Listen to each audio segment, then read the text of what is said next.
What's up, Guardians? Profane here.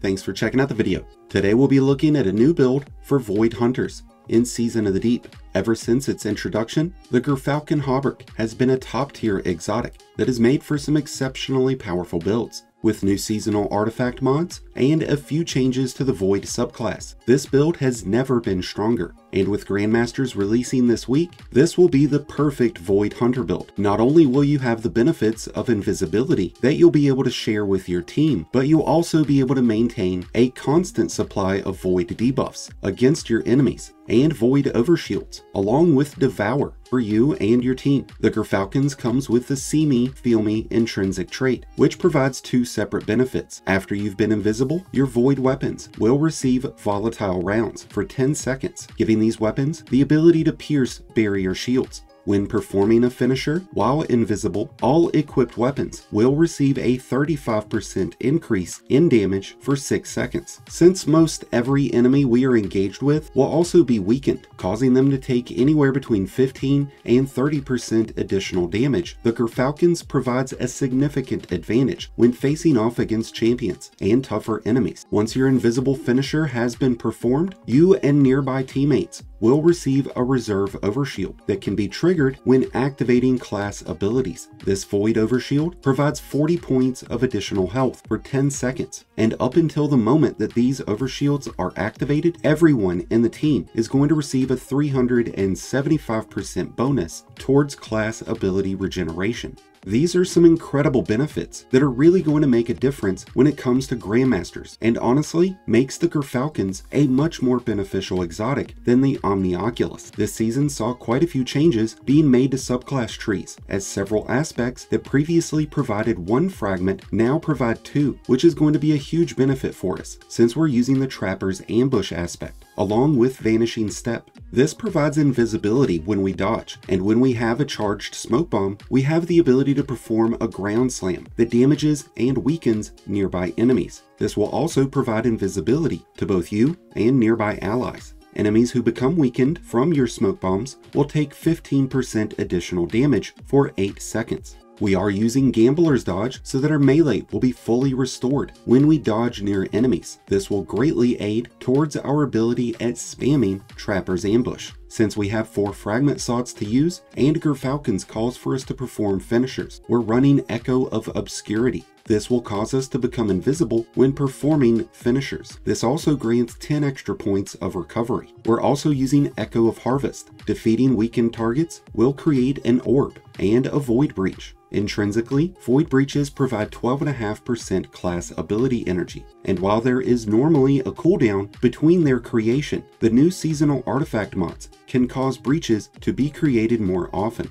Echo of Starvation is going to provide us with Devour whenever we collect an orb or a Void Breach. While Devour is active, we'll get grenade energy and full health recovery after each final blow. And with the use of Echo of Persistence, our Void overshields, invisibility, and Devour will last for 5 additional seconds. There is one alternative fragment that I would recommend using with this build, Echo of Domineering, since the seasonal artifact mod called Unto the Breach will provide Void Breaches from defeating weakened targets. We could swap Echo of Harvest out for Echo of Domineering.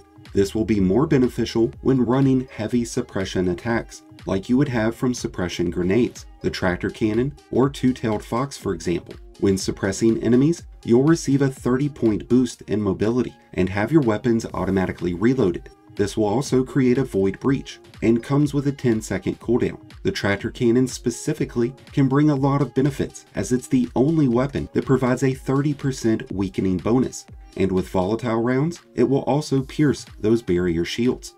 Moving over to this season's artifact, we've got several key mods that are going to help improve this build. We spoke of Unto the Breach already, but we're also using Protective Breach, so that whenever we collect a Void Breach, we will also receive a Void Overshield. This will not stack on top of the shield that Gyrfalcons provides, but it will provide us with a second source of shielding so that we can always have a Void Shield active. We're also using Supernova. After collecting a Void Breach, our next source of Void damage is going to cause a Void Explosion that weakens nearby targets. This will be another 15% debuff that we have at our disposal. We're also running squad goals, and this one in particular is going to be so incredibly beneficial for Grandmasters. Whenever we have Devour and perform a finisher, all nearby teammates will receive Devour, on top of the Void Overshield that we've already provided them.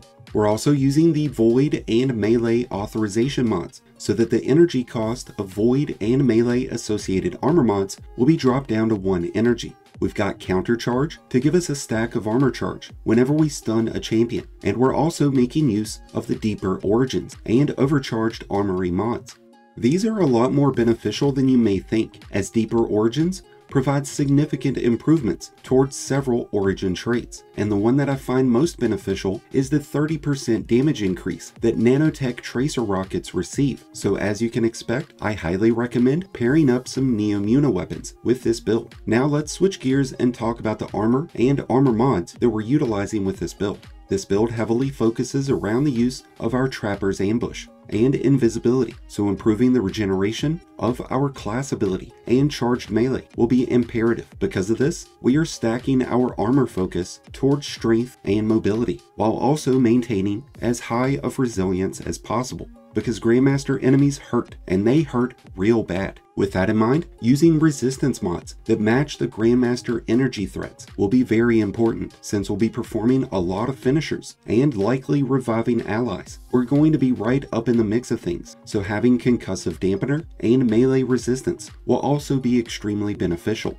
As far as mods go, starting with helmets, we're utilizing siphon mods to match our weapon choices, so that weapons create orbs which will in turn grant Devour and provide armor charges. With the use of Dynamo, we'll get a small amount of additional super energy whenever we dodge near enemies. On our gloves, we've got Focusing Strike. This is going to grant 20% class ability energy whenever we hit an enemy with a melee. We've got Heavy-Handed, so that whenever we defeat enemies with Trapper's Ambush, orbs will be generated, and we're using Shield Break Charge. This is going to grant 1 additional stack of armor charge whenever we break a combatant's shield with a matching energy type. Along with resistance mods on our chest, we're utilizing Charged Up, so that instead of getting 1 stack of armor charge, whenever we collect an orb, we'll get 2. We're also running stacks on stacks, so that we get 1 additional armor charge that can be active at a time, giving us a total of 4 that can be active. And stick with me here, because we've got a very valid reason to be stacking all of these armor charges. Before we move to class item, we are running Recuperation, so that we get an instant boost of health whenever collecting an orb. Even though Devour will be triggered while we're in combat, the added source of health can be a big benefit, but if you feel as though you're tanky enough, I would recommend to throw on either Invigoration or Insulation to get class ability or melee energy instead. We're also using a Void Holster mod. I just don't find weapon surge mods to be immensely beneficial unless you're using 3, and since Void Holster can automatically reload our equipped Void weapons, this cuts down the need to reload while in the middle of combat.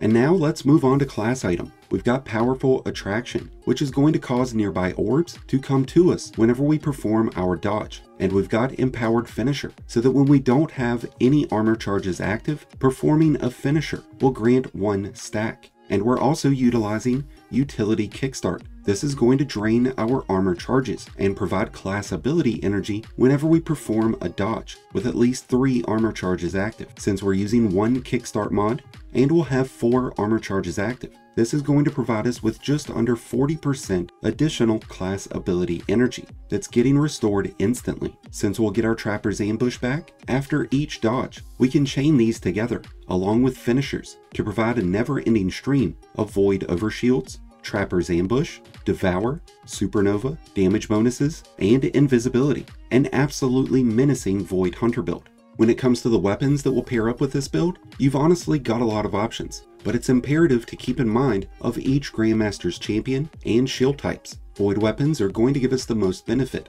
as we'll be able to pierce barrier shields with volatile rounds. The Targeted Redaction, Palindrome, Funnel Web, Doom of Chelchis, the Hollow Denial, or the Hero's Burden are just a few of many legendary Void weapons that can be extremely beneficial to use with this build. Repulsor Brace won't be an ideal weapon perk to have with any of these weapons, since we'll already be getting plenty of overshields, but destabilizing rounds can be a fantastic option. We already spoke of the benefit that Neomuna weapons get, which make the Basso Ostinato a perfect shotgun to pair up with this build, as it comes with 1-2 punch and Envious Assassin.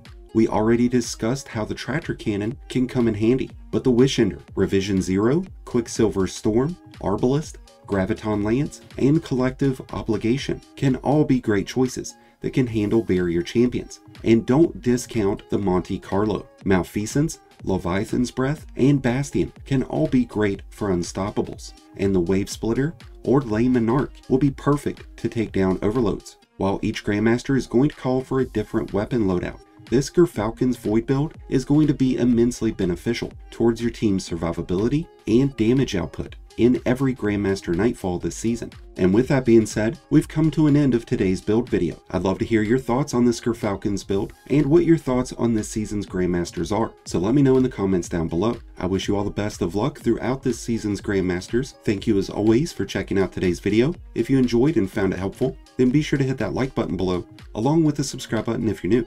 Both are greatly appreciated, and both really do help support the channel. And until next time, Guardians, this has been Profane, wishing you all some happy hunting.